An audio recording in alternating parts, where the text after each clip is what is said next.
para Bergson, toda a natureza se apresenta como misto. Ou seja, a natureza se apresenta de modo misturado.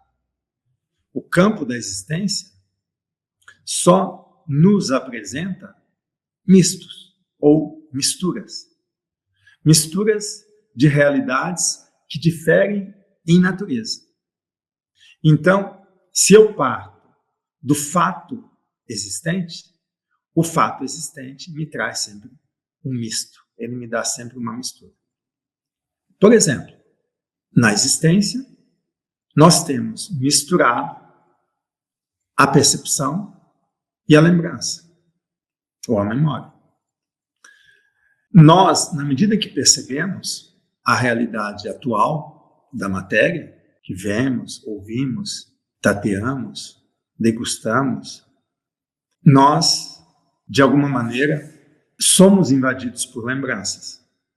Então, a percepção, necessariamente, ela tem, misturada com ela, memórias. Nós, na medida que percebemos, já percebemos junto com a memória, ou com o tempo que dura. Da mesma forma, quando nós lembramos, essas lembranças já vêm com alguma atualização, estimuladas por presenças perceptivas. Então, há sempre na percepção memória e memória na percepção, de fato. Mas de direito, existe uma linha pura da percepção, que vai em direção ao movimento e à matéria, a pura atualidade. E há uma linha pura da memória, do espírito e da duração. Então, de fato, essas linhas são elementos não misturados, são elementos puros, que diferem em natureza uns dos outros. Quando eu digo, então, que um problema é falso, na medida em que apresenta os seus termos, não como elementos, mas como compostos, como feito de misturas ou de mistos, que não são analisados ou separados ou diferenciados, são mistos, portanto, mal analisados, esses problemas não chegam nos elementos que deveriam ser os elementos constituintes da própria realidade, as articulações do próprio real. Eles chegam, no máximo, nos próprios resultados dessa articulação, nos efeitos dessa articulação, nas misturas, e tomam as misturas por elementos. Daí uma ilusão de base, que necessariamente vai desembocar em falsos problemas. E, claro, todo falso problema vai ter necessariamente uma falsa solução, ou a solução que aquilo merece, né? Uma solução que atende, geralmente, a interesses de poder. Quem tem interesse em colocar o problema como um dado é sempre o poder. E a vida separada do que pode, ela não consegue se relacionar com o problema de modo a criar o próprio problema. Aqui tem uma coisa muito importante, porque toda a questão da liberdade em Bergson tem a ver com isso. Eu, logo no início, disse que nós vamos tratar da duração, que remete à multiplicidade, uma multiplicidade tal, onde a gente encontra a diferença de modo imediato, que cria a realidade e nos relaciona, nos liga diretamente à potência de liberdade, à força de ser livre. Bergson já associa essa potência, essa força de ser livre, ao modo como a gente percebe o problema, como a gente coloca o problema, com seus termos, né? Seus termos são feitos de elementos puros e não de mistos. E se eles se articulam de fato, como eles se articulam, né? Então, nessa medida, vai haver uma arte de colocar os problemas. E essa arte é ligada ao pensamento da intuição. A intuição implica 3 atos de pensamento, que aparentemente são mediações. Mas, na verdade, não são. Por quê? Porque esses três atos coexistem. E, quando se atualizam, são uma unidade, são uma coisa só.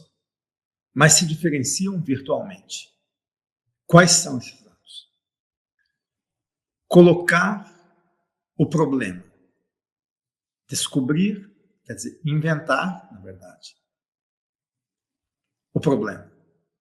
Investir no modo de colocar o problema com seus elementos puros ou tendências ou diferenças de natureza. E denunciar automaticamente os falsos problemas. Por efeito, desfazer os falsos problemas. Né? Então, a distinção entre o verdadeiro e o falso problema é um primeiro aspecto do método da intuição. Um segundo aspecto que coexiste com esse é encontrar as diferenças de natureza, que são distintas das diferenças de grau. Bergson diz que a diferença ela tem dois modos de se apresentar. Diferença de grau, ou por grau, e diferença de natureza, ou por natureza. Mas as autênticas ou verdadeiras diferenças são sempre diferenças de natureza. A diferença de natureza, portanto, vai ser objeto desse pensamento da intuição. A intuição, o método da intuição, portanto, tem como objetivo encontrar nas misturas de fato que acontecem na existência linhas que se diferenciam por natureza e que se articulam ou rearticulam e criam a condição não de possibilidade da experiência, mas a condição da própria realidade da experimentação, a condição do real. Não a condição do possível, como em Kant, mas a condição do próprio real. São as articulações do real. Então, as diferenças de natureza, ao mesmo tempo, então, que a intuição divide um misto, por exemplo, um misto, uma representação. Você vai encontrar numa representação uma linha de pura presença da percepção e outra linha de pura presença da memória. Ainda que sejam presenças de naturezas distintas. Mas são puras presenças ou puras apresentações imediatas, dados imediatos da experiência, que na existência, de fato, estão misturados numa representação. Então a intuição vai dividir. Bergson tem uma inspiração até platônica nesse caso, ele tem uma obsessão por divisão. Ele cria um método de divisão do misto que deve ser analisado.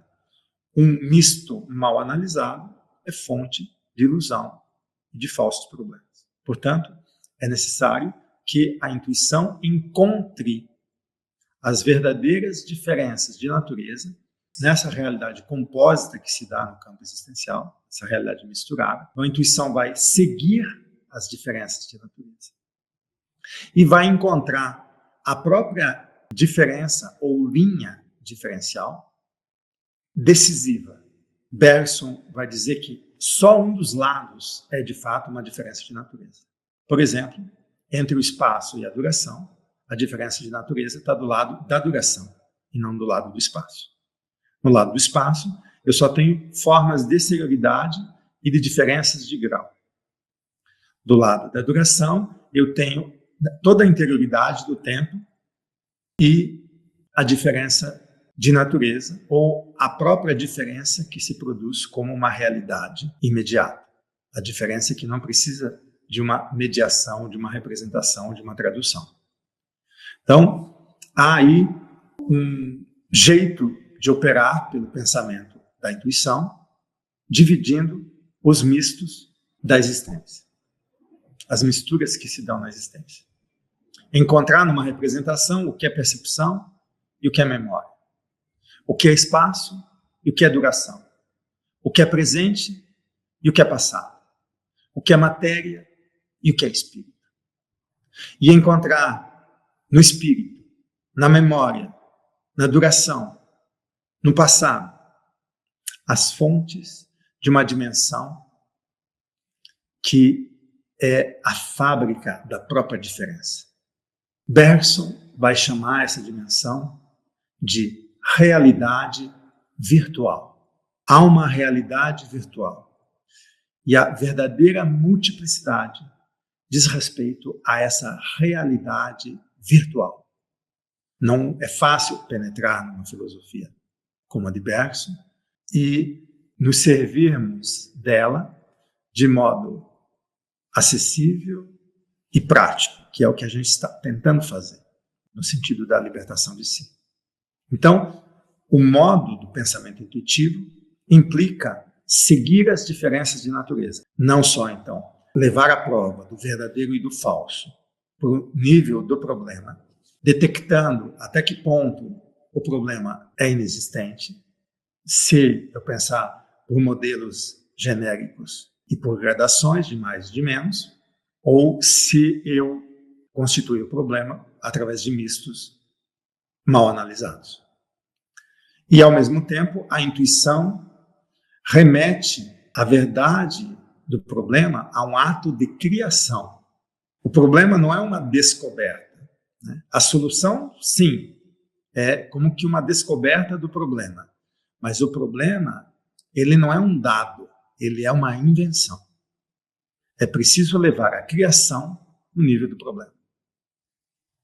A intuição, então, é um modo de pensar que é capaz de levar a criação ou a invenção no campo do problema. Não só a questão do verdadeiro e do falso no campo do problema, mas a própria verdade do problema tem que ser necessariamente uma criação. Isso é extremamente revelador. Extremamente revelador. E por quê? É porque o problema, ele precisa ser colocado através das suas linhas virtuais, das suas linhas de força, e não de modo meramente teórico ou conceitual. Ele tem que chegar a ser colocado pelas próprias articulações das linhas de diferença de natureza, das linhas que são as linhas de articulação do real. E essas linhas de articulação do real, de alguma maneira, elas encontram, uma vez que elas estão ligadas à dimensão do virtual, a potência que me constitui. A dimensão do virtual é a dimensão da potência. E essa potência, ela tem a tendência de se atualizar, ela se atualiza necessariamente. Onde é que está, então, o problema com o seu aspecto de invenção? Está exatamente no modo de atualização dessas linhas. Na medida em que essas linhas remetem para esse campo virtual, há como que um retorno sobre o próprio campo virtual, na medida em que há a tendência também de atualização. Então, essa tendência de atualização é sempre única, é sempre singular, porque as circunstâncias são sempre inéditas. Portanto, se o problema é bem colocado, ele necessariamente é uma invenção, de acordo com a própria esseidade, ou singularidade, ou unicidade do próprio acontecimento que está envolvendo essa dimensão problemática que constitui o horizonte dessa potência em ato. Isso que o Bergson chama de invenção ou criação de problema não é uma ficção na imaginação. Ao contrário, é a ligação do campo problemático das forças que estão implicadas na existência ao próprio acontecimento que é sempre único.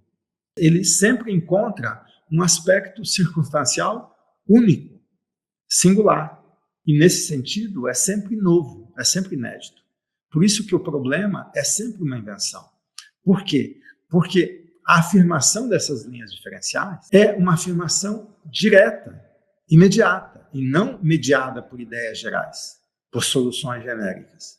Sem o que, essas linhas diferenciais não se afirmam na sua inteireza, na sua plenitude, mas sempre de modo fragmentado, mutilado ou genérico.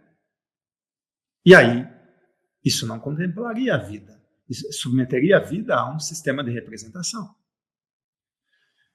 Colocar o problema, então, de modo criativo, o verdadeiro problema como necessariamente sendo uma criação de problema, liga, então, essa dimensão do problema que é criado à noção de liberdade.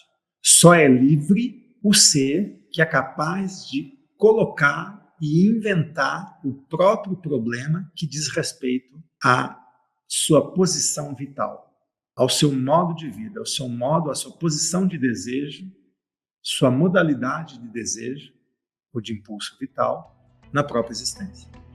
Aí você é capaz de ser livre.